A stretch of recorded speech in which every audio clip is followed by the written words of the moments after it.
வானத்துக்குரிய ஆசீர்வாதம். நான் இன்னைக்கு எதை வச்சு ஃபோக்கஸ் பண்ணுறேன், கர்த்தர் என்னோட இருக்கிறாருன்னு. சிலர் சொல்கிறத பார்த்தா பாவமாக இருக்கும். என்னுடைய பிளெஸ்ஸிங்கை வச்சு நான் வீடு வச்சுருக்கேன்னா, கார் வச்சுருக்கேன்னா, நான் என்ன ஸ்டேட்டஸில் இருக்கேன், என்ன பொசிஷனில் இருக்கேன், இதை வச்சு கர்த்தர் என் கூட இருக்கிறாரா இல்லையான்னு அவன் டிசைட் பண்ணிக்கிறான். ஊழியக்காரங்கிட்ட பார்த்தா பாவமாக இருக்கும். மீட்டிங்க்கு 5000 பேர் வரதை வச்சு, அந்த ஊழியக்காரன் வச்சிருக்கிறதான ப்ராப்பர்ட்டிஸை வச்சு, அந்த ஊழியக்காரனுடைய லக்ஸூரியஸ் லைஃப் ஸ்டைலை வச்சு, ஒரு பெரிய ஊழியக்காரரு காட்டுக்குள்ள போய் மிஷனரிகள் சந்திச்சுக்கிட்டு இருக்கிறானே, அவன் சின்ன ஊழியக்காரனா? ஒரு 10 பேரை போய் பார்த்துட்டு டெய்லி பைத்தியக்காரன் மாதிரி நடந்து, அவனை கூப்பிட்டு கேட்டு பாருங்க, அவன் பிஇ முடிச்சிருப்பான். அவனை கூப்பிட்டு கேட்டு பாருங்க, அவன் எம்காம் முடிச்சிருப்பான். ஆனால் அவன் பாருங்க, தோளில் ஒரு பேக்கப் போட்டு தண்ணி பாட்டில் எடுத்துக்கிட்டு அவன் பாட்டு நடந்து போய்கிட்டு இருப்பான் உள்ளுக்குள்ளே. அவன் ஆபிரகாம். அவன் பார்க்கறதுக்கு ஒன்றும் தெரியாது, அவன் கானானுக்குள்ளே பார்த்துக்கிட்டு இருக்கிறான்.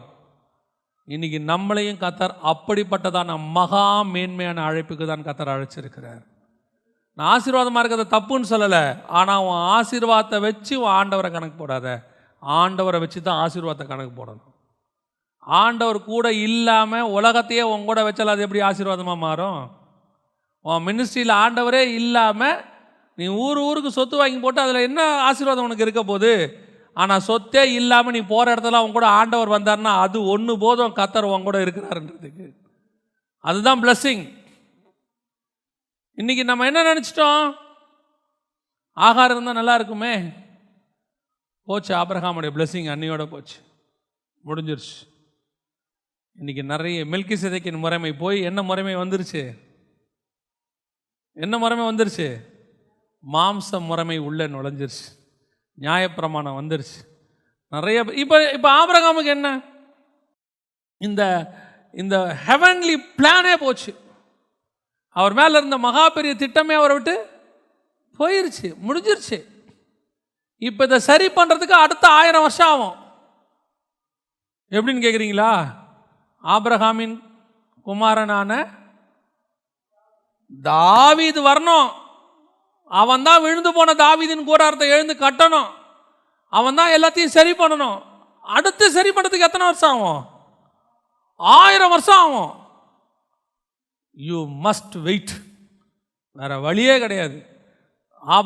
ஆதாமுகிட்ட விழுந்து போனதை சரி பண்ணுவதற்கு ஆபிரகாமை கொண்டு வந்தார். அவங்கிட்ட விழுந்து போனதை சரி பண்ணுறதுக்கு தாவீதை கொண்டு வந்தார். ஆதாம் டு ஆபிரகாம் 2000 வருஷம், ஆபிரகாம் டு தாவீது 1000 வருஷம். அவ்வளோதான். பல நேரங்களில் கர்த்தர் சரி பண்ணுறதுக்கு ஒரு வாய்ப்பு கொடுப்பார், சில நேரங்களில் சரி பண்ணுறதுக்கு வாய்ப்பு கொடுக்காமலும் போவார்.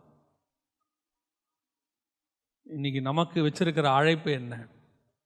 நாம் எந்த மகா மேன்மையான அழைப்புக்கு நேராக இருக்கிறோம்? கர்த்தர் எந்த அடிப்படையில் நம்மளை வச்சிருக்கிறாரு? அந்த அறிவு நமக்கு வரணும். அதான் எப்பவும் சொல்லுவேன், உன் ஸ்பிரிச்சுவல் மேப்பை கர்த்தர்கிட்ட கேளு. நாளைக்கு என்ன வேணும்னு கேட்காத, இப்போ என்ன வேணும்னு கேட்காத. என் பிள்ளைக்கு ஃபீஸ் கட்டுறது எப்படின்னு கேட்காத, நாளைக்கு சாப்பாட்டுக்கு என்ன வழின்னு கேட்காதீங்க. இதெல்லாம் அப்படின்றதுக்குள்ளே ஹெவன் கொடுத்துட்டு போயிட்டே இருக்கும். ஹெவன் கொடுத்துச்சுன்னா உன்னால் சாப்பிடவே முடியாது. வாயிலையும் மூக்குலையும் இருக்கும்போது அடித்து போட்டுருவார். வெஜ்ஜு கேட்டால் வெஜ்ஜு, நான்வெஜ் கேட்டால் நான்வெஜ்ஜு கொடுப்பார். திங்க முடியாது உன்னாலே என்னாலே. எல்லாத்தையும் நல்ல நான்வெஜ்ஜு கொடுத்துட்டு வயிறை புண்ணாக்கி விட்டுருவார். ஏன்? அழைப்பை மீறி போனால் அப்படி தான். பல நேரத்தில் நம்ம மினிஸ்ட்ரியில் கூட யாரும் சாட்டிஸ்ஃபை பண்ணக்கூடாது, மனுஷனை சாட்டிஸ்ஃபை பண்ணக்கூடாது. போயிட்டு உக்காந்துட்டோம்னா அந்த மினிஸ்ட்ரியை முடிச்சுட்டு வந்தால் போதுங்கிற அளவுக்கு கொண்டாந்துருவார். தெரியாமல் வந்துட்டோம். நீங்கள் கஷ்டப்பட்டு நான் சொல்லலை, நீங்கள் சில நேரத்தில் தேவ சித்தத்தில் போகும்போது பல பாடுகள் அனுபவிக்க வேண்டியிருக்கும். ஆனால் அவைக்கு நடுவில் ஒரு சமாதானம் இருக்கும் உங்களுக்கு. நான் கர்த்தருக்காக அதை செஞ்சேன், கர்த்தர் அதில் உங்களுக்கு ஒரு சமாதானத்தை கொடுப்பார். சில நேரத்தில் அவ்வளோ பிரச்சனைகள்லாம் இருக்காது. ஆனால் அந்த மினிஸ்ட்ரிக்கு தேவ சித்தம் இல்லாமல் போயிட்டோன்னு வச்சுக்கோங்க, எப்படா இவனுக்கு நடுவில் இருந்து ஏந்திரிச்சு வீட்டுக்கு போகலான்னு இருக்கோம். அப்படி ஒரு சுச்சுவேஷனுக்கு கொண்டு போயிடுவார். அதுக்கு தான் சொல்கிறேன், God's will is very very very important. ஆண்டவர்கிட்ட கேளுங்க, எனக்கு என்ன வச்சுருக்கீங்கன்னு கேளுங்க. இதை தெரிஞ்சுக்கிட்டு ஓடுங்க. ஆபிரகாம் மாதிரி நீங்கள் ஓட மாட்டீங்க. ஆண்டவரை மாதிரி ஓடுவீங்க. ஆண்டவருக்கு தெரிஞ்சிடும் இதுதான் பிளான்னு. அதனால தான் அவரால் எவன் எதை சொன்னாலும் முடியாதுன்னு சொல்ல முடிஞ்சுச்சு. ஏரோது உன்னை கூப்பிடுகிறார், வர முடியாதுன்னு போய் அந்த நரிக்கிட்ட சொல்லு. நூற்றுக்கு அதிபதி கூப்பிட்றான், சரி வா போகலாம். ஏன்? என் பிளான் எனக்கு தெரியும்பா, ஆண்டவர் காலையில் எனக்கு சொல்லிட்டாரு இங்கே போ இங்கே போகாதன்னு. நம்மளா இருந்தால் நூற்றுக்கு அதிபதிக்கு வர முடியாது என்று சொல், ஏரோது இதோ வந்துட்டவன் என்று சொல். நம்ம அப்படி தானே, நமக்கு அதுக்கு ஒரு காரணம் வச்சிருப்போம். ராஜாக்களுக்கு சுவிசேஷம் சொல்வதற்கு ஒரு வாய்ப்பு கிடைத்திருக்கிறது, நாம் ஏன் தவற விடுவானேன்? போய் எப்படியாவது நம்ம அதுக்காக போனோம். அவன் வெல்கம் ட்ரிங்க்லேருந்து அருமையாக கொடுப்பான். இந்த மாதிரி ஒரு தடவை லைஃப்பில் கிடைக்குமா? சோத்திரத்தோடு புசிச்சு அதுக்கப்புறம் சாட்சி வேற, கர்த்தர் ராஜாக்கள் மத்தியில் கொண்டு வந்து உட்கார. டே நீ நரி கூட உட்காந்துட்டு வந்திருக்க, வாயை மூடிட்டு கம்முன்னு இரு. நீ ராஜா கூட உட்காரல, யார் கூட உட்காந்துருக்க? நரி கூட உட்காந்துருக்க. ஆனால் நூற்றுக்கு அதிபதி வீட்டுக்கு போ, சமஸ்த இஸ்ரவேலிலும் பார்க்க முடியாத விசுவாசம் உள்ளவனோடு கூட நீ உட்கார்ந்து விட்டு வருவாய். எது மேன்மை? நமக்கு எப்பவுமே எது மேன்மை? எல்லாரும் பயங்கர கிராண்டான இடத்துல உட்காரதான் நமக்கு மேன்மை. நம்ம நினைக்கிறது, பரலோகம் சொல்லுது, உன்னை ஆயக்கார வீட்லையும் நான் உட்கார வைக்கிறேன், ஆயக்கார வீட்லையும் நான் உட்கார வைக்கிறேன், நூற்றுக்கு அதிபதி வீட்லையும் உட்கார வைக்கிறேன், யவீருவின் வீட்டுக்கும் நான் அனுப்புகிறேன், சமாரியா ஸ்திரீகிட்டையும் நான் அனுப்புகிறேன். நான் சொல்கிற இடத்துக்கு மட்டும் நீ போ, அது உனக்கு பிளெஸிங்காக இருக்கும். சுயசித்தத்தை செய்யாத, அவ்வளோதான், விட்டுரு. ஆபிரகாம் அழைப்பை என்ன செஞ்சார்? ஆபிரகாம் என்பது அழைப்பல்ல, மேலான ஃபாதர். இப்போ என்னவாயிட்டாரு? ஜாதிகளுக்கு தகப்பன். சரி, இப்போ ஒரு கேள்வி, ஏங்க ஆபிரகாம் யாரும் பண்ணாத தப்ப பண்ணாரா? அந்த காலத்தில் வேலைக்காரிகளை திருமணம் செய்வது தவறா சரியா? அந்த காலத்தில் ஒரு தப்பும் கிடையாது. யாக்கோபு 4 மனைவி வச்சுக்கிட்டாரு. அன்னைக்கு வேலைக்காரிகளை திருமணம் செய்து கொள்வது இயல்பான ஒரு காரியம், திருமணமே செய்ய வேண்டாம். அடிமை பெண்கள் தங்கள் இஷ்டப்படி நடத்துவது அன்னைக்கு உள்ளதான ஒரு முறைமை. இப்போ ஆபிரகாம் ஒருவேளை ஆண்டவர்கிட்ட, ஆண்டவரே நான் என்ன எல்லாரும் பண்ணாதியா பண்ணேன், இங்கே எவன் இந்த ஊரில் உலகத்தில் இப்படி பண்ணாத தப்ப நான் பண்ணேன்னு சொல்லுங்க. அதான் ஆண்டவர் சொல்லுவார், ஆபிரகாம் எவன் வேணாலும் பண்ணலாம், நீ பண்ணக்கூடாது, அவ்வளோதான். ஏன்? இவன் அத்தனை பேரும் உலகத்தின் திட்டத்துக்குள்ள இருக்கிறவன், நீ மட்டும்தான் பரலோகத்தின் திட்டத்தில் இருக்கிறவன். உன் மேலே ஹெவன்லி பிளான் இருக்குப்பா, அதோடைய மேன்மையை தெரிஞ்சுக்கோ. நீ மட்டும் ஒழுங்காக இருந்தீனா உனக்கு பிறக்க போகிறது ஈசாக்கு மட்டும் இல்லையா, ஈசாக்குடைய முடிவு கிறிஸ்து. நான் கிறிஸ்துவ பேஸ் பண்ணி உன்னை நடத்திட்டு இருக்கிறேன். நீ என்ன பேஸ் பண்ணி நடக்கிற? இங்க இருக்கிறவங்கள நான் நல்லவன், இருக்கிறவன்ல நீ நல்லவன்றதுக்காக அழைக்கல. ஆனால் ஹெவன் உங்களை எங்கே கம்பேர் பண்ண சொல்ல தெரியுமா? ஹெவனோட. நீ பூமியில் அன்கம்பேரபிள், நீ யூனிக் ப்ராடக்ட். உனக்கு வச்சிருக்கிற அழைப்பு பூமியில் வேற யாருக்கும் இல்லாத அழைப்பு. ஆகவே நீ எதையோடையும் உன்னை கம்பேர் பண்ணிக்காத. உனக்கு கொடுக்கப்பட்ட மினிஸ்ட்ரி சின்னது பெருசுங்கிற பேச்சே பேசாத. உனக்கு கொடுக்கப்பட்டிருக்கிற ஊழியத்தில் இது சின்னது இது பெருசு இது ஆசீர்வாதம் அதெல்லாம் கிடையாது. எனக்கு கொடுத்தது ஹெவன், அவ்வளோதான். இது பரலோகத்துக்குரியதான ஒரு திட்டம். கட்டின ஆண்டவர் வச்சிருக்கிறதான மகா பெரிய மேப்பில் நான் ஒரு கோடு, இந்த கோடு தப்பாக போச்சுன்னா இதுக்கு பதிலாக வேறொரு கோடு அவர் உருவாக்குவார். அதுக்கு அவருக்கு தெரியும். ஆனால் நான் அந்த மேப்பில் இருக்க மாட்டேன்ல, அதானே நஷ்டம். அவருக்கு வேற ஒரு கோடை உருவாக்கி வேற ஒரு மேப்பை உருவாக்கிடுவார். அவருடைய நாளைக்கு ஒரு நாள் ஹெவனில் ஒரு மொத்த மேப்பு நிற்குமே, எல்லாரும் சக்ஸஸ்ஃபுல்லானவங்களாம் நிற்பாங்களே, அந்த வரிசையில் யார் இருக்க மாட்டா? நான் இருக்க மாட்டேனே. அதுதானே முக்கியம். அவர் கரெக்ட் பண்ணிடுவாருங்க, கரெக்ட் பண்ண அவருக்கு தெரியும். ஆனால் நான் அதில் இருக்கிறேனாங்கிறது தான் முக்கியம்.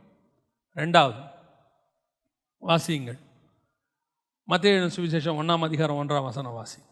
ஆபிரகாமின் குமாரனாகிய தாவீதின் குமாரனான இயேசு கிறிஸ்துவினுடைய வம்ச வரலாறு. இப்போ அடுத்து யார் வரா? தாவீது வரார். தாவீது ஏன் வராரு அப்படின்னு கேட்டால் நல்லா கவனிச்சுக்கொள்ளுங்க. இப்போ இதே மெல்கிசேதேக்கின் முறைமையை இஸ்ரவேலுக்குள்ள வந்து அவங்க செட்டில் பண்ண வச்சு, நான் இன்னும் ஒரு வசனம் சொல்ல மறந்துட்டேன். இது நான் சொன்னது மெல்கிசேதேக்கின் முறைமை தான் கரெக்டாக இஸ்ரவேலர்களை கர்த்தர் அப்படி தான் கூப்பிட்டாரா அப்படிங்கிறதுக்கு ஒரு வசனம் இருக்கு, வாசிங்க. யாத்திராகமத்தின் புஸ்தகம் 19ஆம் அதிகாரம் 6வது வசனம் வாசிங்க. நீங்கள் எனக்கு ஆசாரிய ராஜ்யம். அப்ப இஸ்ரவேல் கோத்திரத்தையே கர்த்தர் எதுக்கு தான் கூப்பிட்டுருக்காரு? மெல்கிசேதேக்கின் முறைமைக்கு தான் கூப்பிட்டுருக்கிறாரு. இஸ்ரவேலோடைய அழைப்பே மெல்கிசேதேக்கின் முறைமை. எப்படி சொல்றீங்க அப்படின்னா, அந்த கோத்திரத்தில் ஆசாரியன் இருப்பான், அந்த கோத்திரத்தில் ராஜா இருப்பான், 12 பேரும் அப்படியே இருப்பான். இது அப்படியே ஸ்ப்ரெட் ஆகி இவங்க உலகத்தெல்லாம் பிடிச்சி டோட்டல் உலகத்தையும் யார் கீழே கொண்டு வரணும்? இந்த மெல்கிசேதேக்கின் முறைமை கீழே கொண்டு வரும்போது இயேசு அவர்கள் மேல் வந்து ராஜாவாக உட்காருவார். இதான் பிளான். ஆதாம் பூமியை கீழ்ப்படுத்தி ஆண்டு கொள்ள வேண்டும். இப்போ இஸ்ரவேலர்கள் பூமியை கீழ்ப்படுத்தி, எல்லாரையும் கீழ்ப்படுத்தி ஆண்டு கொள்ள வேண்டும். என்ன முறைமையில்? ஆசாரிய ராஜ்யம். அப்போ காடோடைய பிளானே என்ன பிளான் தான்? மெல்கிசேதேக்கின் முறைமை தான் காடோடைய பிளானே. இப்போ எப்போ இவர் வந்து ஒரு மிஸ்டேக் பண்ணாரோ, ஆபிரகாம் பண்ணாரோ, அதுக்கப்புறம் ஆண்டவர் இவங்களை கானானுக்குள்ளே கொண்டு வந்து, நீங்கள் ஆசாரிய ராஜ்யமாக தான் இருக்கீங்க, ஆனால் நீங்கள் எவனும் அப்படி நடந்துக்கல. அது வரைக்கும் ஏன் இவங்களுக்கு ராஜா இல்லை? இஸ்ரவேலுக்குள்ள நாட்டை பிடிக்க சொல்கிறாரு, அவன் பிடிச்சிக்கோன்றாரு, இஷ்டப்படி பிடிச்சிக்கோங்க, எவ்வளோ தூரம் பிடிக்கணுமோ. யோசுவா சொல்லுவார், இன்னும் நீங்கள் பிடிக்க வேண்டியது தேசம் விஸ்தாரமாக இருக்கிறது, இன்னும் பிடிக்கணும், பிடிச்சிக்கோங்க. ஆனால் உங்களுக்கு எவ்வளோ வேணால் பிடிச்சிக்கோ, உனக்கு ராஜா இருக்க மாட்டான். ஏன்? ராஜா தாவீதுன்னு ஒருத்தன் வருவான். அவன் வரும்போது தான் நீங்கள் ஆசாரிய சாம்ராஜ்யமும் மெல்கிசேதேக்கின் முறைமையின்படி ஒரு ராஜாவும் உங்களுக்கு இருப்பார். எப்படி சொல்கிறீங்க? மெல்கிசேதேக்கின் முறைமையின்படி தாவீது ராஜாங்கிறத நீங்கள் எப்படி சொல்கிறீங்க அப்படின்னு கேட்டிங்கன்னு சொன்னால், காடோடைய பிளானில் தாவீது தான் ராஜா. காடோடைய பிளானில் சவுல் ராஜாவே கிடையாது. காடோடைய பிளானில் தாவீது தான் ராஜா. இவங்க அவசரப்பட்டு என்ன கேட்டாங்க? எங்களுக்கு ராஜா கொடுங்க அப்படின்னு கேட்டாங்க. சரி, ஓகே, அவர்கள் உன்னை அல்ல என்னையே தள்ளினார்கள் என்று சொல்லி ஒரு ராஜா கொடுக்குறாரு. ஆனால் கொடுக்கும்போதே சொல்லிட்டாரு, தாவீது இப்படி தான் இருப்பான், சவுல் உங்களை இந்த மாதிரி செய்வான், இந்த மாதிரி பண்ணுவான், எல்லாம் சொல்லி தான் கொடுத்தாரு. இப்போ சவுலுடைய ராஜ்யபாரம் முடிவுக்கு வருகிறது. வந்த பிறகு தாவீதை ராஜாவாக உட்கார வைக்கிறார். உங்கள் எல்லாருக்கும் தெரியும், தாவீது இப்பொழுது என்ன செய்கிறாரு? உடன்படிக்கை பெட்டியை கொண்டு வர்றாரு. ஏன் உடன்படிக்கை பெட்டி கீழே விழுந்தது அப்படின்னா நம்ம எல்லாருக்கும் தெரியும். அவங்க வந்து அதை இதில் வைக்கக்கூடாது, வண்டியில் வைக்கக்கூடாது, அது ஆசாரியர்கள் சுமக்கப்பட வேண்டும். இது எல்லாமே நமக்கு வெளிப்படையாக தெரிஞ்ச காரியம். ஆனால் ஒன்று தெரியணும், அங்கே முதல் தடவை அந்த உடன்படிக்கை பெட்டி இஸ்ரவேலை விட்டு வெளியே போச்சு இல்லையா, அது எதுக்கான அடையாளம்? நல்லா தெரிஞ்சுக்கொள்ளுங்க. பைபிளில் நடக்கிற ஒவ்வொரு சம்பவத்துக்கு பின்னாடியும் ஹெவனுடைய ஒரு பிளான் இருக்கும். நம்ம வெறும் சம்பவத்தை மட்டும் பார்த்தோம்னா அது இன்சிடெண்ட். அந்த பிளானை புரியணும். இஸ்ரவேலை விட்டு உடன்படிக்கை பெட்டி வெளியே போச்சு இல்லையா, அதோடைய அர்த்தம் இஸ்ரவேலை விட்டு உடன்படிக்கை போய்விட்டது. அது போயிட்டு திரும்பி வரும். திரும்பி வரும்போது உடன்படிக்கை பெட்டிக்குள்ள என்ன இருந்துச்சு? மண்ணா கிடையாது, துளிர்த்த கோல் கிடையாது, ஆரோனின் துளிர்த்த கோல் கிடையாது. ஒன்றே ஒன்று தான் இருந்துச்சு. என்ன இருந்துச்சு? கற்பலகைகள் மட்டும் இருந்துச்சு. வசனம் சொல்லுது. அதோடைய அர்த்தம் என்ன அப்படின்னு கேட்டால், இஸ்ரவேலை விட்டு உடன்படிக்கை போயிட்ட பிறகு அவர்களுக்கு மண்ணா போயிடுச்சு. ஏன்னா மறைவான மண்ணா நமக்கு வந்துருச்சு, புறஜாதியர் கைக்கு வந்துருச்சு. ஆரோனின் துளிர்த்த கோல் போயிருச்சு. காரணம், தெரிந்து கொள்ளப்படுதல் அவங்களுக்கு விட்டு போயிருச்சு. கர்த்தர் உங்களையும் என்னையும் தெரிந்து கொண்டார். ஆனால் கற்பலகைகள் மட்டும் இருந்துச்சு. காரணம், நியாயப்பிரமாணம் மட்டும் உண்டு. அவங்களுக்கு இன்றைக்கும் உண்டு நியாயப்பிரமாணம், அது மட்டும் உண்டு. மற்ற ரெண்டும் அவங்கள விட்டு போயிடுச்சுன்னு அர்த்தம். அந்த ரெண்டும் நமக்கு வந்துருச்சு. இப்போ இவங்க பழையபடியே உடன்படிக்கை பற்றி என்ன பண்ணுறாங்க? வெளியே போயிட்டு உள்ளே வரும்போது இவங்களுக்கு காட்ஸ் பிளான் மாறினது தெரியல. அப்போ நியாயப்பிரமாண முறைமை என்னவாயிருச்சு? முடிஞ்சிருச்சு, இதோட க்ளோஸ் ஆயிருச்சு. இவங்களுக்கு இந்த மெத்தடே தெரில, ஏன்னா ஸ்பிரிச்சுவல் தாட் இல்லை. ஏன் வெளியே போச்சு? பெலிஸ்தர் தூக்கிட்டு போயிட்டாங்க. ஏன் திரும்பி வந்துச்சு? பெலிஸ்தர் விட்டுட்டாங்க. இதை இப்படி பார்க்கணும். ஏன் கர்த்தர் வெளியே கொண்டு போனாரு? அதை அப்படிதான் பார்க்கணும். பெலிஸ்தர் தூக்கிட்டு போனான்னு பார்க்கக்கூடாது. கர்த்தர் ஏன் வெளியே கொண்டு போகும்படி பர்மிஷன் கொடுத்தாரு? அவர்கள் செய்த அக்கிரமத்தின் நிமித்தம் அவர்களை விட்டு உடன்படிக்கை வெளியே போய்விட்டது. ஏன் திருப்பி வரும்படி கொடுத்தாரு? முதல் உடன்படிக்கை போயிருச்சு, ரெண்டாவது உடன்படிக்கை உள்ளே நுழைகிறது. தேசத்துக்குள்ள என்ன வருது? ரெண்டாவது உடன்படிக்கை உள்ளே நுழையுது. ரெண்டாவது உடன்படிக்கை எது? நியாயப்பிரமாணம் போயிருச்சுன்னா எது வரணும் உள்ள? மெல்கிசேதேக்கின் முறைமை உள்ள வரணும். இப்போ மெல்கிசேதேக்கின் முறைமை வரணும்னா ராஜாவும் ஆசாரியனும் ஒன்னா இருக்கணும். ராஜாவும் ஆசாரியனும் என்னவா இருக்கக்கூடாது? தனித்தனியா இருக்கக்கூடாது. இப்போ உடன்படிக்கை படி தூக்கிட்டு வரும்போது யார் யார் வரா? தாவீது வராரு, ஆசாரியனும் வரான், ரெண்டு பேரும் வராங்க. இப்போ கர்த்தர் உடன்படிக்கை பட்டிய கீழே தள்ளினார். சரிங்க, அப்ப ரெண்டாவது வரமுறை ஏன் தள்ளல? இப்போ வாசிங்க 2 சாமுவேல் புஸ்தகம் 6ஆம் அதிகாரம் 13-14 வாசிங்க. கர்த்தருடைய பெட்டியை சுமந்து போகிறவர்கள் 6 தப்படி நடந்த போது மாடுகளையும் கொழுத்த ஆட்டுக்கடாக்களையும் பலியிட்டான். தாவீது சணல் நூல் ஏபோத்தை தரித்து கொண்டு தன் முழு பலத்தோடும் கர்த்தருக்கு முன்பாக நடனம் பண்ணினான். தாவீது சணல் நூல் ஏபோத்தை தரித்து கொண்டு, இதுதான் ஃபர்ஸ்ட் டைம் அவன் செய்யாதது. உடன்படிக்கை பற்றி ஏன் கீழே விழுந்துச்சு? ரெண்டாவது உடன்படிக்கை உள்ளே வரும்போது மெல்கிசேதேக்கின் முறைமையின்படி உள்ளே வர வேண்டும். ராஜாவே தான் ஆசாரியனாகவும் இருக்கணும். முதல் தடவை உடன்படிக்கை பெட்டி உள்ள வந்தபோது ஃபர்ஸ்ட் மோசே கொண்டாடும் போது ராஜா வேறு, ஆசாரியன் வேறு. எப்போ தேசத்தை விட்டு பெட்டி வெளியே போயிருச்சோ, எப்போ உடன்படிக்கை இஸ்ரவேலை விட்டு போயிருச்சோ, அதோடு கூட நியாயப்பிரமாணம் முடிவுக்கு வந்து விட்டது. ஆரோனின் முறைமை முடிஞ்சிருச்சு. திருப்பி உள்ளே வரும்போது மெல்கிசேதேக்கின் முறைமை தான் வரும். மெல்கிசேதேக்கின் முறைமையின்படி வரும்போது ராஜாவே தான் என்னவா இருக்கணும்? ஆசாரியனாகவும் இருக்கணும். இப்ப தாவீது எப்படி வராரு? சணல் நூல் ஏபோத் தரித்து கொண்டு. இந்த சணல் நூல் ஏபோத்தை யார் தான் போடணும்? ஆசாரியன் தான் போடணும். ஆனா இங்க யார் போடுறா? ராஜா போறாரு. இதுதான் மெல்கிசேதேக்கின் முறைமை. உடன்படிக்கை முடிஞ்சிருச்சு, ஆரோனின் முறைமை முடிஞ்சிட்டு மெல்கிசேதேக்கின் முறைமை உள்ளே வர தொடங்கி விட்டது. இப்போ இதே ரோட்ல தான், சேம் ரோடு, இதே ரோட்ல தான் அடுத்த 1000 வருஷம் கழிச்சு இயேசு கிறிஸ்து ராஜாவும் ஆசாரியனுமாய் கழுதை மேலே உள்ளே வர்றார். அதே எருசலேமுக்குள்ள வர்றார். கழுதை மேலே வரும்போது இயேசுவை என்ன சொன்னாங்க எல்லாரும்? இஸ்ரவேலுக்கு ராஜா வருகிறார். ஆனால் வர்றவர் எப்படி வர்றாரு? அடிக்கப்படுகிற ஆட்டுக்குட்டியாக உள்ளே வருகிறார். ஆசாரியனாக வருகிறார். பலி செலுத்த போகிற பிரதான ஆசாரியனும் அவரே, பலியான பொருளும் அவரே. அப்போ ஆசாரியனும் ராஜாவுமாக இயேசு கழுதின் மேலே உள்ளே வராரு. எந்த நகரத்தில், எந்த எருசலேமுக்குள்ள, எந்த ரோட்டில் தாவீது வந்தானோ த சேம் ரோட் இயேசு 1000 வருஷம் கழிச்சு வர்றார். அதுதான் மெல்கிசேதேக்கின் முறைமையின்படி உள்ளே நுழைவது.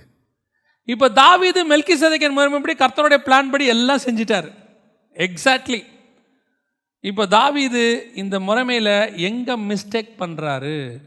அதான் ஏன் இயேசு கிறிஸ்து வரைக்கும் இது போச்சு. தாவீது எங்கே மிஸ்டேக் பண்ணுறாரு அதை தான் நாம் இப்போ பார்க்க போகிறோம். எந்த இடத்துல இந்த ப்ராப்ளம் வருது? ராஜாவும் ஆசாரியனுமா தாவீது உள்ளே வராரு. அந்த இடத்துல இயேசுக்கு நடந்ததெல்லாம் அவருக்கு நடக்குது. அவர் வஸ்திரத்தை கலைஞ்சிருந்தார், இயேசுவின் வஸ்திரத்தை கலைச்சிட்டாங்க. மீகா கேவலமாக பேசினா, இஸ்ரவேல் ஜனங்கள் கேவலமாக பேசினாங்க. அங்கே மீகால் கர்ப்பம் அடைக்கப்பட்டது. இஸ்ரவேல் அணையோடு கூட உடன்படிக்கை முடிவுக்கு வந்தது. அதற்கு பதிலாக பத்சேபால், பாவம் செய்த பத்சேபால் செலக்ட் பண்ணப்பட்டால், அதுக்கு பதிலாக புரோஜேதர நாம் அதுக்கு செலக்ட் பண்ணப்பட்டோம். எல்லாம் அப்படியே கரெக்டாக இருக்கும், பர்ஃபெக்டாக இருக்கும். இது போட்டோம்.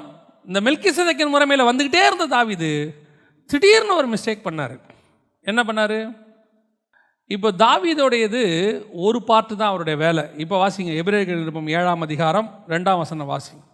இவனுக்கு ஆபிரகாம் எல்லாவற்றிலும் தசம பாகம் கொடுத்தான். இவனுடைய முதற் பேராகிய மெல்கிசேதேக்கு என்பதற்கு நீதியின் ராஜா என்றும், பின்பு சாலேமின் ராஜா என்பதற்கு சமாதானத்தின் ராஜா என்றும் அர்த்தமாம். இது ரெண்டும் சேர்ந்தது தான் மெல்கிசேதேக்கு. சரியா? தாவீது நீதியின் ராஜா தான், சமாதானத்தின் ராஜா கிடையாது. அவன் காலத்தில் தேசம் எப்படி இருந்தது? ஆண்டவர் என்ன சொல்றார் அவனை பார்த்து? ரத்தம் சிந்தி இருக்கிற அதிகமாக, ரத்தம் கடைந்த கைகள் உன்னுடையது. ஸோ அவன் நீதியின் ராஜா. அவன் பண்ண யுத்தம் எல்லாம் கரெக்ட். அவன் யுத்தம் பண்ணணும், அதான் பிளான். அவன் பண்ண யுத்தம்லாம் கர்த்தருடைய யுத்தம். கர்த்தர் என்ன சொன்னாரோ அதை செய்ய சொன்னார், பக்கா. ஆனால் இவன் நீதியின் ராஜாவாக தான் இருக்க முடியும். என்னவா இருக்க முடியாது? சமாதானத்தின் ராஜாவாக இருக்க முடியாது. சமாதானத்தின் ராஜா யாருன்னா சாலமோன். சாலமோன் தான் சமாதானத்தின் ராஜா. அவன் காலத்தில் தேசம் எப்படி இருந்தது? 40 வருஷம் அமைதலாக இருந்தது. தேசம் சமாதானமாக இருந்தது. ஒரு சண்டை கூட கிடையாது. சாலமோன் சண்டை போட்டான் எங்கேயாவது இருக்குதா? ஒரு இடத்துல இருக்காது. காரணம், மெல்கிசேதேக்கின் முறைமையில் அடுத்த பார்ட் அவன். இவன் நீதியின் ராஜா. சாலமோனுக்கு ஒரு பேர் இருக்கு. இன்னொரு பேர் தெரியுமா உங்களுக்கு? எதிதியா. அப்படின்னா யெகோவாவின் மகன். நல்லா கவனிச்சிங்கன்னா, கர்த்தருடைய மகன் அவன். இயேசு கிறிஸ்து யாருடைய பையன்? தேவனுடைய குமாரன். அவன் ஆக்சுவலாக அதான் ஒரு பிளான். இது ரெண்டும் சேர்ந்தது தான் இயேசு கிறிஸ்து. இவன் யுத்தம் பண்ணி முடித்து தேசத்தை சுற்றி சமாதானமாக்கி கொடுக்கணும். யார் ஆட்சி செய்வா? சாலமோன் ஆட்சி செய்வான். இப்போ இயேசு கிறிஸ்து உடன்படிக்கையை உறுதிப்படுத்தி பாவத்தெல்லாம் நீக்கி பாவங்களை சுமந்து தீர்த்தார். மரணம் ஜெயமாய் விழுங்கப்பட்டது, எல்லாம் முடிஞ்சாச்சு. அடுத்து இயேசு என்ன பண்ணணும்? 1000 வருடம் அரசாட்சி செய்யணும். 1000 வருஷம் பூமி எப்படி இருக்கும்? சமாதானமாக இருக்கும். நடுவில் ஏன் நீங்களும் நானும் வந்தோம்? நடுவில் யார் வந்துட்டா? நீங்கள் நாங்கள் வந்தோம். நீங்களும் நான் யார் தேவனுக்கு? நீங்களே தேவனுடைய ஆலயமாக இருக்கிறீர்கள்.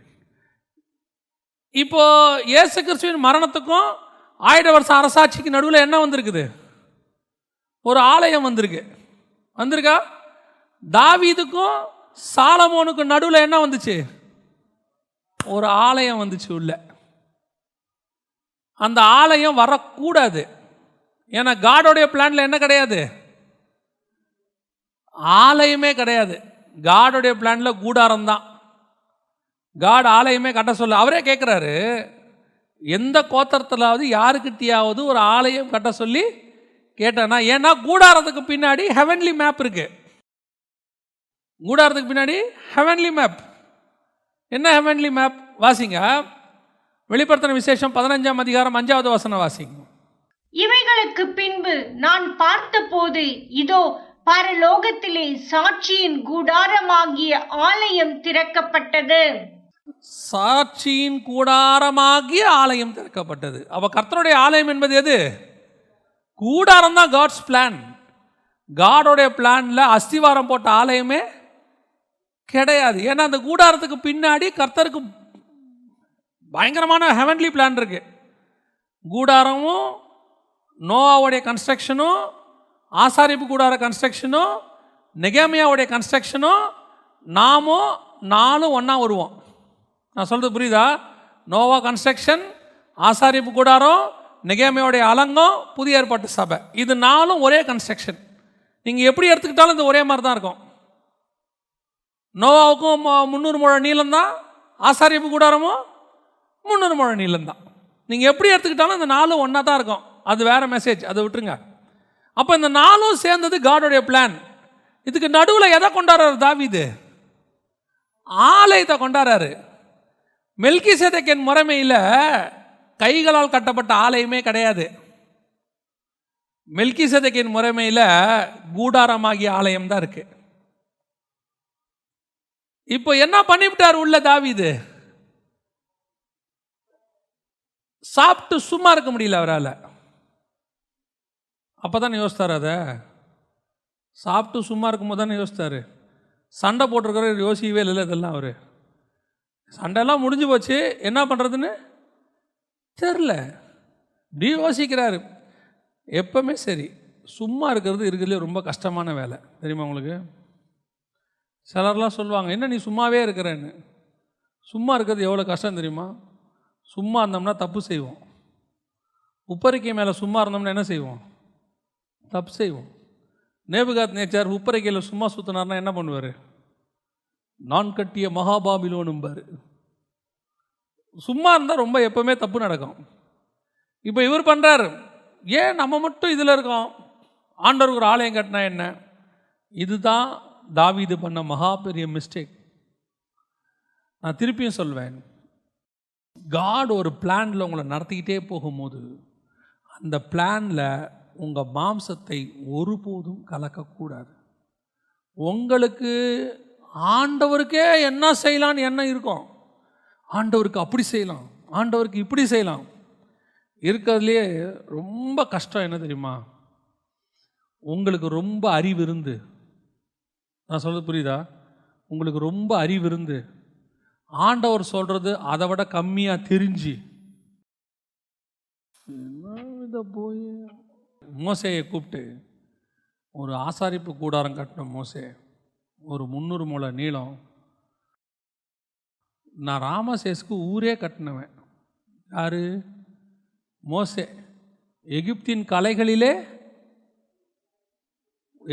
கலைகளிலும் வாக்கிலும் வல்லவன்.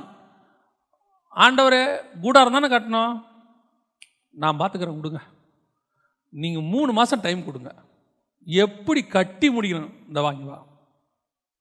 என்ன ஆண்டவரே, மலையில் ஒரு மாடல் காட்டினேன்னா ஆமாம் அதே மாதிரி தான் கட்டணும். திருப்பி 2வது தடவை, மோசே நான் ஒரு பிளான் காட்டினேன்னா அதே மாதிரி கட்டுவதற்கு எச்சரிக்கையாயிரு. 3வது தடவை, மோசே நான் ஒன்று காட்டினேன்னா அதை மட்டும் கட்டுறதுக்கு எச்சரிக்கையாரு. ஏன்? நீங்கள் இப்போ கூட ஒரு பெரிய இன்ஜினியரை கூப்பிட்டு நான் சொல்கிறேன் அதே மாதிரி காட்டுங்க, ஃபஸ்ட் டைம் முத்துப்பான், சரி சார் கட்டிடலாம். 2வது தடவை நான் சொல்கிறேன், சார் நான் எத்தனை கூடாரம் கட்டிருக்கேன் தெரியுமா? 3வது தடவை கூப்பிட்டு நான் காட்டுறேன், பய என்னமோ ஒரு பெருசாக கட்ட வந்துட்டார் ஒரு கூடாரம். கோவம் வருமா வராதா? ஏன் தெரியுமா? மோசே நீ கட்டின ராமசேஸ்க்கு வீடு இருக்குது, நீ கட்டின அரண்மனைகள் இருக்கு, நீ கட்டின ஊர் இருக்கு, அதெல்லாம் அழிந்து போகிறதான உலக பிரகாரமான பிளான். நான் உனக்கு கொடுக்குற ஆசாரிப்பு கூடாரம் இருக்கு, அது பரலோகத்தில் காணப்பட வேண்டிய ஆசாரிப்பு கூடாரத்தினுடைய பிளான். உன் அறிவு, உன் ஞானம், உன் மூளை ஓரங்கட்டு தூக்கி ஓரம் வை எல்லாத்தையும். நான் உனக்கு என்ன சொல்லுகிறனோ அதன்படி செய்வதற்கு நீ எச்சரிக்கையாயிரு. உங்கள் மேலேயும் என் மேலே இருக்க பிளான் இருக்க, இது சர்வ வல்லமை உள்ளவருடைய பிளான், ஹெவனோடைய கிங்கோடைய பிளான். அவர் கோபமாக பார்த்தாருன்னா எரிஞ்சிரும். பழைய ஏற்பாட்டில் முன்னாடி நிற்க முடியாது அவர்கிட்ட. அப்படிப்பட்டவருடைய பிளானில் ஒரு பார்ட், நெகேமியாவுடைய அலங்கத்தில் ஒரு பார்ட் அந்த வீட்டுக்காரங்கிட்ட இருக்கும். உன் வீட்டுக்கு முன்னாடி இருக்கிறது நீ என்ன செய்ய? கட்டு. ஏங்க இந்த முன்னாடி இருக்கிறவனும் கட்டல, பின்னாடி இருக்கிற அதை பற்றி உனக்கு தேவையில்லை. நீ உனக்கு முன்னாடி இருக்கிறத கட்டு. நான் ஒவ்வொருத்தனையும் சொல்லி வச்சிருக்கிறேன் முன்னாடி இருக்கிறத எப்படி கட்டணும்னு. ஒரு நாள் கட்டி முடிக்கும் போது மொத்த அலங்கமும் ரெடியாக இருக்கும். ஏன்னா பிளான் என் கையில் இருக்கு. பிளான் யார் கையில் இருக்கு? நெகேமியா கையில் இருக்கு. உன்னுடைய வேலை ஏன் இவன் கட்டல, ஏன் அவன் கட்டல, நான் பக்கத்து வீட்டுக்காரன் நல்லா கட்டுறான், அதை விட நான் பெருசா கட்டுறனா இல்லையான்னு பாரு. சென்னையிலேயே பெரிய சர்ச்சு கட்டணா இல்லையான்னு பாரு. தமிழ்நாட்டிலேயே பெரிய சர்ச்சு கட்டணா இல்லையான்னு பாரு. நான் சொல்லுகிறதை செய்வதற்கு நீ எச்சரிக்கையாயிரு. உனக்கு 50 பேர் உட்காரத கட்ட சொன்னால் 50 பேர் உட்காரத கட்டு. ஏன்னா உனக்கு முன்னாடி இருக்க பிளானை உனக்கு தெரியாது, உனக்கு பின்னாடி இருக்கிற பிளானும் உனக்கு தெரியாது. நான் சொன்னது என்னவோ அதை மட்டும் செய். ஏன்னா நான் ஹெவன்லி கிங்கு, எதிர்த்து பேசுகிறதுக்கான எந்த அதிகாரமும் உனக்கு கிடையாது. அதனால தான் இயேசு எப்போவுமே அதிகாரம் உடையவராய் போதித்தார். இயேசுக்கிட்ட ப்ரீச்சிங் கிடையாது, இயேசுக்கிட்ட கமாண்ட், ஆர்டர் பை ஆர்டர். நீங்கள் எந்த இடத்துல பாருங்கள், இயேசு தயவு செய்து பிரியமானவர்களே, நீங்கள் யார் யாரெல்லாம் ஒப்பு கொடுக்க விரும்புகிறீர்களோ கரங்களை உயர்த்தி முன்னாடி வரும்படி அன்போடு கூட அழைக்கிறோம். வந்தா வா, போனா போ. நான் சொல்கிறத கேட்டால் பிழைச்ச, இல்லைன்னா செத்த. அவ்வளோதான், அவ்வளோதான் விஷயம். உன்னை கெஞ்சிக்கிட்டுலாம் இருக்க முடியாது. ஏன்னா உன் கூப்பிட்றது உன் நல்லதுக்கு கூப்பிட்றோம். அதே மாதிரி தான் ஹெவன்லி பிளானும். உங்ககிட்ட உங்களுடைய மூளையெல்லாம் யூஸ் பண்ணக்கூடாது. உலகத்திலேயே பயங்கரமான ஞானம் உள்ளவன் யார்? பூமியில் பிறந்தவன்ல சாலமோன். ஆனால் சாலமோன்ட்டு அந்த மேப்பை கொடுக்கும்போது தாவீது சொல்வார், சர்வ வல்லவர் உன்னோடு கூட இருப்பார், அவர் சொன்னதை செய்யும்பொழுதும் அவர் உன்னை கைவிடுகிறதில்லை, ஆனால் அவர் சொன்னபடி செய்வதற்கு எச்சரிக்கையாயிரு. என்னையா சாலமோனுக்கே இந்த காஷனா, மோசேக்கே இந்த காஷனா, அவங்களுக்கே அந்த காஷன்னா உங்களுக்கும் எனக்கும் என்ன காஷன் இருக்கும்? இல்லை, நம்மகிட்ட இருக்கிற மூளையிலேயே 6% தான் யூஸ் பண்ணுறோமா. மோசே தயவு செஞ்சு நீ எதுவுமே செய்யாது. ஏன்? கட்டுறதுக்கு கீழே சித்திர வேலை செய்யறதுக்கு நான் என்ன செஞ்சுருக்கேன்? பெசலையெல்லாம் ரெடி பண்ணியிருக்கேன், நல்ல அறிவாளியெல்லாம் வச்சுருக்கேன். நீ மட்டும் உன் அறிவை யூஸ் பண்ணிடாத. ஏன்? உனக்கு அறிவு ஜாஸ்தி. ஏன்னா நான் ஆசாரிப்பு கூடாரங்கிறது ஹெவனுடைய மேப்பு. நீ பூமியில் ராமசேஸுக்கு பெரிய பெரிய பிரமிட் கட்டின ஆளாக இருக்கலாம். எங்களுக்கு தேவை நாங்கள் சொல்கிறத கட்டுற ஒரு ஆள். அவ்வளோதான். இதுதான் மினிஸ்ட்ரி, இவ்வளோ தான் ஊழியம். ஊழியம் என்பது உங்கள் மூளையை நுழைச்சி கசக்கி புழிஞ்சி, இந்த நூற்றாண்டிலேயே கர்த்தருக்கு சிறப்பான ஊழியம்லாம் ஒன்றும் செய்ய வேணாம். அவர் 7000 வருஷமாக பார்த்துட்டார் எல்லாரையும். அவருக்கு தேவை சொல்கிறத செய்கிற ஒரு ஆள் மட்டும்தான் வேணும். ஆண்டவர் சொல்கிறாரு, நேர்த்தருவில் பவுல்னு ஒருத்தர் இருக்கான், அவனை போய் என்ன செய்ய? அபிஷேகம் பண்ணு. இவர் யாருக்கு ஆலோசனை கொடுக்கறது? ஆண்டவருக்கு. ஆண்டவரே, அவன் சபைகளை துன்பப்படுத்துகிறவன் ஆயிற்று. வசனம் சொல்லுது, சிருஷ்டிகரை என்ன செய்யக்கூடாது? கேள்வி கேட்கக்கூடாது. ஆனால் அவரும் பொறுமையாக சொல்கிறார், எனக்கு தெரியும், நீ போ அப்படிங்கிறாரு. எதுக்கு சொல்ல வரேன்? பல நேரத்தில் நம்ம யாருக்கு ஆலோசனை கொடுக்குறோம்? கர்த்தருக்கு ஆலோசனை கொடுக்குறோம். நல்லா மைண்டில் ஒன்று வச்சுக்கொள்ளுங்க, எங்கிட்ட பிளான்னு ஒன்று கொடுத்ததே பெரிய விஷயம். என்னை பரலோகம் நம்பி ஒரு பிளான் கொடுத்துருக்குதே, நானோ என் முற்பிதாக்களோ அதுக்கு என்ன உள்ளவர்கள் அல்ல, தகுதியானவர்கள் அல்ல. ஆனாலும் பரலோகம் என்னை முன்குறித்ததே. என்னுடைய பிறப்பும் வளர்ப்பும் இந்த பிளானை செய்வதற்கு எந்த விதத்திலும் தகுதியானதல்ல. ஆனாலும் கர்த்தர் என்னை செலக்ட் பண்ணி இருக்கிறாரு. இதற்கு நான் என்ன செய்யணும் தெரியுமா? காலமெல்லாம் நான் செய்ய வேண்டியது சொல்லும் அடியேன் கேட்கிறேன், அவ்வளோதான். Nothing more than that. நம்முடைய பிஇ எம்பிஏ படித்தது, எம்பாம பிஏ படித்தது, எந்த அறிவையும் தூக்கி எங்கே வச்சிடணும்? ஓர வச்சிடணும். நீங்கள் அப்படி எம்பிஏ அறிவை யூஸ் பண்ணிங்கன்னா 2500 ரூபாய்க்கு கொடுக்கக்கூடிய 2500 பேர் தேவைன்ற முடிவுக்கு நீங்கள் வந்துடுவீங்க. நீங்கள் எம்பிஏ அறிவை யூஸ் பண்ணாமல் இருந்தீங்கன்னா வானத்தையும் பூமி உண்டாக்கின தேவனத்திலேருந்து எனக்கு ஒத்தாசை வரும்னு சொல்லுவீங்க. இப்போ எந்த அறிவை யூஸ் பண்ணணும்னு நீங்கள் தான் பார்க்கணும். அல்லேலூயா. தாவீது பண்ண பெரிய தப்பு, கர்த்தர் சொல்லாத கட்டடத்தை கட்டுவதற்கு. பல நேரங்களில் கர்த்தர் நம்முடைய சித்தத்துக்கு அனுமதி கொடுக்கிறார், ஆனால் அது முடிவு நன்றாகிறாது. கர்த்தருடைய சித்தம் வேறு, கர்த்தருடைய அனுமதி வேறு. God's will is different from God's permission. நான் காட்ஸ் பர்மிஷனை வாங்கியிருக்கேன்னா காட்ஸ் வில்லை செய்கிறேன்னா அதான் முக்கியம். சில நேரத்தில் இப்போ தாவீதுக்கு கிடைச்சது காட்ஸ் பர்மிஷன், பிழையாமுக்கு கிடைச்சது காட்ஸ் பர்மிஷன். சரி, இப்போ இந்த பர்மிஷன் எப்பவுமே கெடுதி, முடிவு கொடுமையாக இருக்கும். பிழையாமையின் முடிவு கொடுமை, தேவாலயத்தினுடைய முடிவு கொடுமை தான். ஒரு தடவைக்கு 2 தடவை கட்டி 2 தடவை என்ன ஆயிடுச்சு, இடிச்சாச்சு. இப்போ 3ஆவது தடவை கட்ட போகிறாங்க, கட்டியும் என்ன பண்ணிடுவாங்க, இடிச்சிருவாங்க. ஏன்னா வசனம் சொல்லுது தேவாலயம் காணப்படவில்லை, தேவாலயம் இருக்காது, ஆனால் கூடாரம் நிற்கும், பரலோகம் வரைக்கும் நிற்கும். ஏன்? அது காட்ஸ் பிளான். கூடாரம் காட்ஸ் பிளான், காட்ஸ் வில். தேவாலயம் காட்ஸ் பர்மிஷன். பர்மிஷன் ஒளிந்து போகும், வில் நிற்கும். நான் காட்ஸ் வில்ல செய்கிறேன்னா, காட்ஸ் பர்மிஷனை செய்கிறேன்னா, இதை மட்டும் எப்போவுமே என்ன பண்ணிக்கணும், காட்ஸ் வில்லுக்கும் பர்மிஷனுக்கும் 1 நிமிஷம் தான் டிஃப்ரென்ஸ். நான் சொல்கிறது புரியுதா? காட்ஸ் வில் செய்யாத, ஆண்டவரே சரி செய், இதுதான் பர்மிஷன். வில் முடிவு சம்பூர்ணமாக இருக்கும், பெர்மிஷன் முடிவு வலியாக இருக்கும். ஆண்டவர் சொல்லும் போது சொல்லும் அடியேன் கேட்கிறேன், அவ்வளோதான், ஃபினிஷ், ஓவர். கேட்கறதுக்கு கஷ்டமாக இருக்கும், ஆனால் செய்யறதுக்கு ஈஸியாக இருக்கும். காட்ஸ் பர்மிஷன் கேட்கறதுக்கு நல்லா இருக்கும், செய்யறதுக்கு கஷ்டமாக இருக்கும்.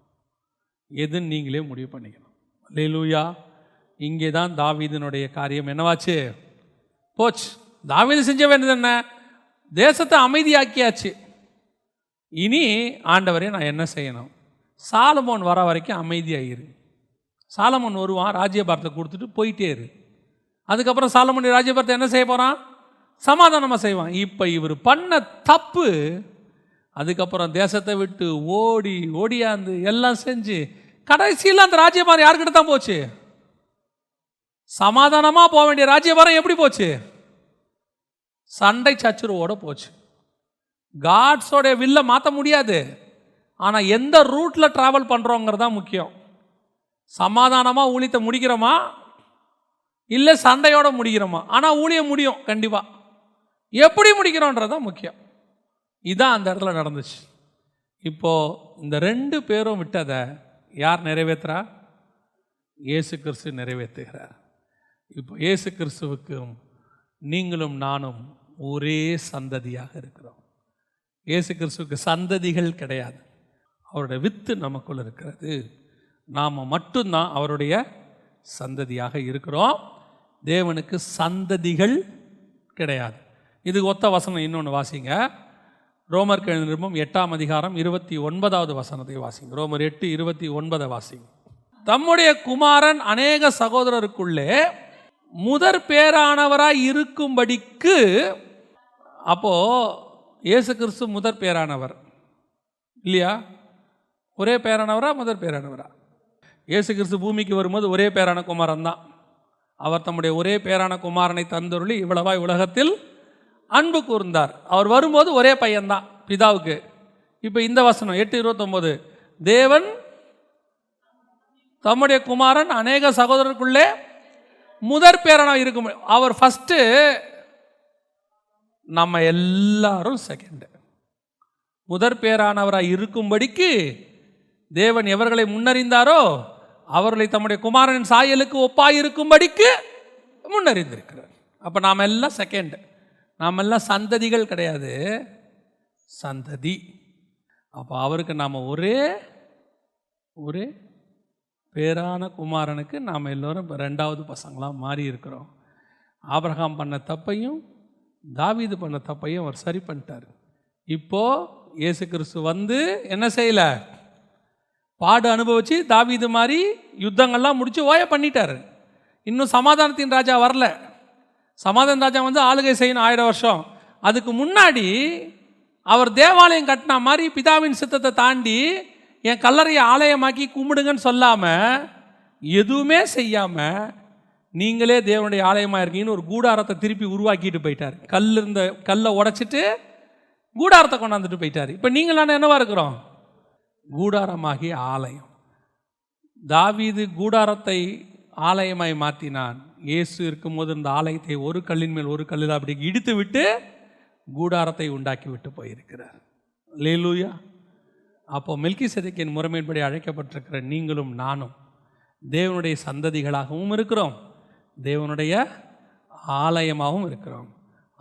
ஆபிரகாம் செய்த தவறுகளையோ தாவீது செய்த தவறுகளையோ செய்யாதபடிக்கு நிவர்த்தி செய்வோமானால் நம்ம மேலே இருக்கிற ஹெவன்லி பிளான் கடைசி வரைக்கும் ஓடி முடிக்கும். இது ஆபிரகாமுக்கு வந்த சோதனைகளும் உங்களுக்கு வரும், தாவீதுக்கு வந்த சோதனைகளும் உங்களுக்கு வரும்.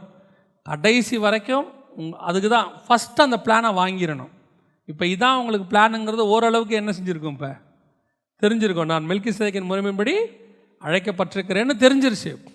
இந்த அழைப்பில் நான் எப்படி முடிவு பரியந்தம் ஓடி முடிக்கணுங்கிறத கேட்க வேண்டியது மட்டும்தான் நம்முடைய பிளான். அப்படி செஞ்சு முடித்தோம்னா நாம் அந்த இயேசு கிறிஸ்துவின் சந்ததியில் அவரோடு கூட பாடு சகித்தோமானால் அவரோடு கூட ஆளுகையும் செய்வோம். கரெக்டாக நமக்கு அந்த பிளான் முடிஞ்சிடும்.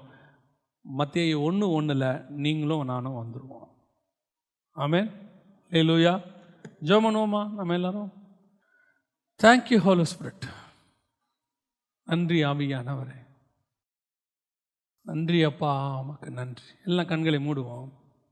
எல்லாரும் உங்கள் பிளான் என்ன ஆண்டவரே? ஆண்டவர் எனக்கு என்ன வச்சுருக்கிறீங்க? என் மேலே நீங்கள் நியமித்து வச்சுருக்கிற திட்டம் என்ன?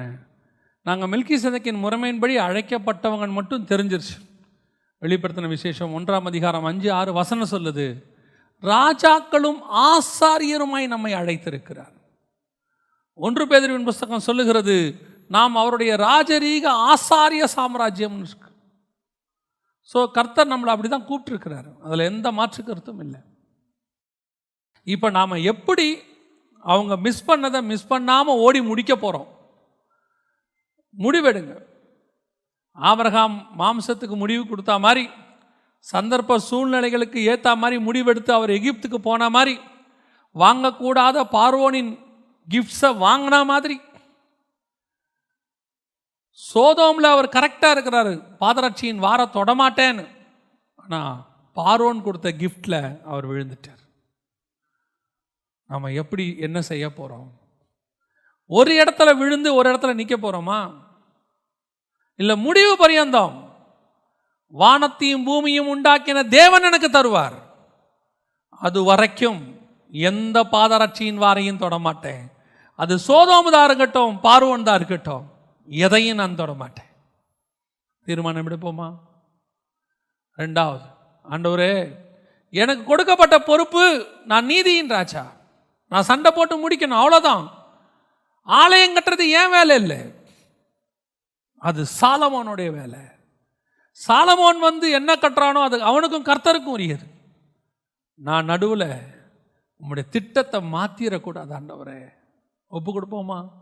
பல நேரங்களில் கர்த்தர் உங்களை கொண்டு செய்கிறத மட்டும்தான் நீங்கள் செய்யணும். உங்களுக்கு ஞானம் இருக்குது, அறிவு இருக்குது, படிப்பறிவு இருக்குது, அனுபவம் இருக்குது, அவங்க சொல்லி கொடுத்துருக்காங்க, இவங்க சொல்லி கொடுத்துருக்குறாங்க, இத்தனை வருஷம் ஊழிய அனுபவம் சொல்லி உங்கள் ஊழியத்தில் கர்த்தருடைய திட்டத்தை இம்ப்ளிமெண்ட் பண்ணிங்க. உங்கள் பக்கத்தில் கட்டுறேன் அலங்கம் கட்டுறவனை பார்க்காதீங்க. அவனுக்கு 500 பேரை வச்சு சபை நடத்துறதுக்கு கர்த்தர் கொடுத்தா அவன் கட்டட்டும். உங்களுக்கு கர்த்தர் என்ன கொடுத்துருக்காரு பாருங்க. 200 பேரா போதும், கர்த்தர் கொடுத்ததை வச்சு கட்டுவோம். இல்லை நானும் அவனை மாதிரியே அலங்கம் கட்டுவேன்னா அலங்கம் கோணல் மணலாக இருக்கும். ஏன்னா மேப்பு நெகேமியா கையில் இருக்கு. நமக்கு கர்த்தர் கொடுத்த மேப்பு அவர் கையில் இருக்கு. அவர் சொன்னதை மட்டும்தான் நான் செய்யணும். அது ஊழியமாக இருக்கட்டும், வேலையாக இருக்கட்டும், கர்த்தர் சொன்னால் நான் இங்கே இருப்பேன். இல்லை இதே டேலண்ட்டை யூடியூப்பில் ஏற்றி பாட்டு பாடி வியூஸும் லைக்ஸும் அள்ளி நான் அப்படி போவேன் நீ தீர்மானம் பண்ணா, நீ அந்த பிளான்குள்ளே இல்லாதபடிக்கு கர்த்தர் தூக்கிடுவார். ஏன்னா அவருக்கு தேவை உங்கள் சுயஞானத்தோட செயல்படுற ஆள் இல்லை, அவர் சொல்கிறதுக்கு கீழ்ப்படுகிறதான ஒரு கீழ்ப்படுகிறது உள்ள மனிதன். ஞானம் இல்லாதவனுக்கு கீழ்ப்படிதல் மட்டும் இருந்தால் போதும், அவர் ஞானத்தை கொடுத்துருவார். ஆனால் ஞானம் இருந்து கீழ்ப்படிதல் இல்லை, அது கஷ்டம். அதான் தாவீதுக்கும் சவுலுக்கும் வித்தியாசம். ஆண்டவர்கிட்ட சொல்லுங்க, ஆண்டவரே நான் ஒன்றுமே இல்லைப்பா, நான் படித்த படிப்பு ஒரு 3 வருஷம் டிகிரி, அவ்வளோதான். நான் பார்த்த வேலை அனுபவம் ஒரு 10 வருஷம் அனுபவம், அவ்வளோதான். எனக்கு தெரிஞ்சிருக்கிற பைபிள் எவ்வளோ ஒரு 10 வருஷம் ஆகணும். எனக்கு தெரிஞ்சதெல்லாம் நீங்கள் மட்டும்தான்ப்பா, எனக்கு உங்களை தவிர வேறு எதையும் தெரியாத ஆண்டவரே. நான் எப்போவுமே சொல்வேன், தைரியமாக சொல்லுவேன், உண்மையை சொல்லுவேன், எனக்கு இயேசுநாதரை தவிர வேறு எதுவும் தெரியாது. யார் என்ன சொன்னாலும் நான் சொல்லுவேன், எனக்கு இயேசுநாதர் தவிர வேற எதுவும் தெரியாது. ஏன்னா 25 வருஷத்துக்கு முன்னாடி இது என்ன எங்கே இருந்துச்சுன்னு எனக்கு தெரியும். நான் யாருன்னு எனக்கு தெரியும். எங்கே படுத்திருந்தேன், என்ன பேசிக்கிட்டு இருந்தேன், எப்படிப்பட்டவனாக இருந்தேன்னு எனக்கு தெரியும். இதை கொண்டாந்து இங்கே நிற்க வச்சிருக்கிறாருன்னா அது கர்த்தருடைய பெரிய கிருபை மட்டுமே. நான் படிப்புனால இங்கே வந்து நிற்கலை, நான் பெரிய ஊழியக்காரங்கிறதுனால இங்கே நிற்கலை. நான் 17 வருஷமாக ஊழியம் பண்ணேன், ஆனால் கர்த்தர் சொன்னதுனால நான் இங்கே நிற்கிறேன். ஒப்பு கொடுப்பீங்களா ஆண்டவருக்கு? நாம் செபிக்க போகிறோம். கர்த்தர் உங்களோடு கூட இடைப்பட்டு இருப்பார். ஆனால் உடைய கரங்களை ஆண்டவருக்கு நேராக உயர்த்தி இருதயத்தை தாழ்த்தி எல்லாத்தையும் ஓரங்கட்டுங்க, மொத்தத்தையும் ஓரங்கட்டுங்க. ஆண்டவரே, நான் ஒன்றுமே இல்லை ஆண்டவரே, எல்லாமே நீங்கள் தான்ப்பா, எல்லாமே நீங்கள் தான்ப்பா. நீங்கள் மட்டும் இல்லாமல் இருந்திருந்தா என் முற்பிதாக்கள் பரிசுத்தவான்கள்லாம் இல்லை ஆண்டவரே. என்னுடைய முற்பிதாக்கள் ஆபிரகாம் ஈசாக்கை போல நீதிமான்கள்லாம் கிடையாது ஆண்டவரே. என் தகப்பனும் என் தகப்பனுக்கு தகப்பனும் யாக்கோபையும் ஈசாக்கையும் போல தேவ மனுஷர்கள் இல்லை ஆண்டவரே. ஆனால் என்னுடைய தகப்பனாகிய நீங்கள் நீதிமான் ஆண்டவரே. உங்களால் தான்ப்பா நாங்கள் இங்கே நிற்கிறோம். எங்களுக்கு அடையாளமே நீங்கள் மட்டும்தானேப்பா, எங்களுக்கு அடையாளமே நீங்கள் மட்டும்தானே ஆண்டவரே. வேறு அடையாளமே எங்களுக்கு இல்லையே ஆண்டவரே. நீங்கள் மட்டும் இந்த கழுதையை விட்டு இறங்கிட்டீங்கன்னா இந்த கழுதையை யாருக்குமே தெரியாது ஆண்டவரே. ஒப்பு கொடுப்போமா? அதுதான் உண்மை. எங்கள் சர்வ வல்லமை உள்ள தகப்பனே, எங்கள் மேலே வச்ச பிளானை முடிவு பரியந்தம் ஓடி முடிக்க பவுல் சொல்வது போல விசுவாசத்தை துவக்கினவர் முடிக்கவும் வல்லமை உள்ளவராயிருங்க. நாங்கள் ஓடி முடிக்க எங்களுக்கு கிருபை பாராட்டுங்கப்பா ஆண்டவரே. நடுவில் வரக்கூடிய பார்வோன்கள், நடுவில் வரக்கூடியதான சோதோம் ராஜாக்கள், நடுவில் வரக்கூடிய ஆகார்கள், எங்களுக்கு தோன்றக்கூடியதான தேவாலயம் கட்டுற பிளான்கள் எல்லாத்தையும் நாங்கள் ஓரங்கட்டுறோம் ஆண்டவரே. நீங்கள் என்ன சொல்கிறீங்களோ அதை நாங்கள் செய்கிறோம். ஒவ்வொரு வாட்டி ஒவ்வொரு நிமிஷமும் நீங்கள் என்ன சொல்கிறீங்களோ அதை நான் செய்கிறோம். நீங்கள் தான்ப்பா எங்கள் அடையாளம், நீங்கள் தான் எங்களுக்கு எல்லாமே. நீங்கள் கிருபை தாங்க ஆண்டவரே. முடிவு பரியந்த நாங்கள் ஓடி முடிச்சு உடைய சமூகத்துக்கு வந்து நிற்க கிருபை பாராட்டும். இங்கே நிற்கிற ஒவ்வொருத்தரையும் ஒப்பு கொடுக்குறோம். நோக்கம் இல்லாமல் முகாந்திரம் இல்லாமல் இங்கே கொண்டு வந்திருக்க மாட்டீங்க ஆண்டவரே. கொண்டு வந்திருக்க நிச்சயம் ஒரு முகாந்திரம் உண்டு. அதை செய்து முடிக்க கிருபை பாராட்டும். எங்கள் ஆண்டவர் இயேசுவின் நாமத்தில் ஒப்பு கொடுத்து ஜெபிக்கிறோம் எங்கள் ஜீவனுள்ள நல்ல பிதாவே.